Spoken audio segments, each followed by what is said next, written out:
homes smashed, cars flooded, landslides and evacuations, and it's not over yet. As Warragamba rises, an extraordinary warning for suburbs downstream. Get ready for flooding. Hugs and tears as state borders start reopening. Melbourne's harsh lockdown finally lifts. Demanding answers why were 13 Australian women subjected to humiliating strip searches at an airport in the Middle East. 7 News is there as police bust major organised crime and one of the biggest drug plantations uncovered in years. A vandal unleashes inside one of Sydney's biggest mosques. Millions of dollars of brand new appliances sold off for as little as $10. And Penrith's promise to harness their grand final agony after a heartbreaking loss to the Storm. Live from Sydney, 7 News with Mark Ferguson.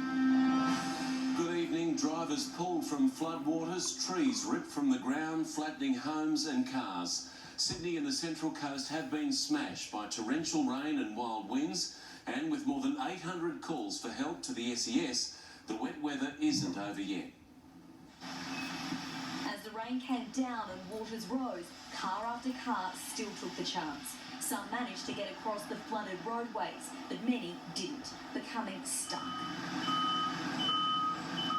And in need of rescue, inside this stranded BMW, 4 people who were forced to climb out of the backseat window into an inflatable dinghy. Yeah, the water just came up really quick, just went through the bridge.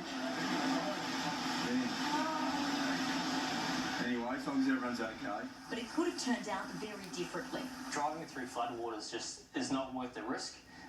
You can put yourselves and your family lives in danger. Since Friday, the SES has received more than 830 calls for help.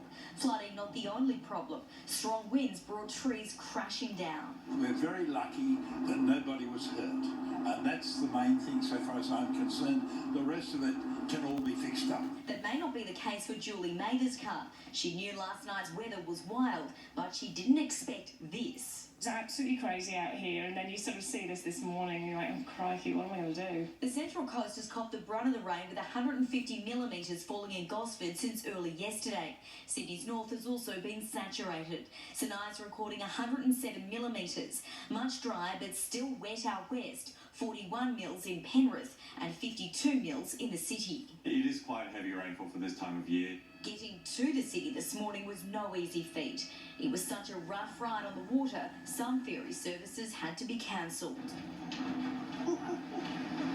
While many beaches have been closed today, authorities are warning anyone thinking about going surfing or rock fishing to stay away, as dangerous and powerful swells humble the coast. When we do have La Nina event on the East Coast, it's like you're playing with a loaded dice, and you are more likely to have these patches of wet weather. That means more of this is on the way. Ashley Hansen, 7 News.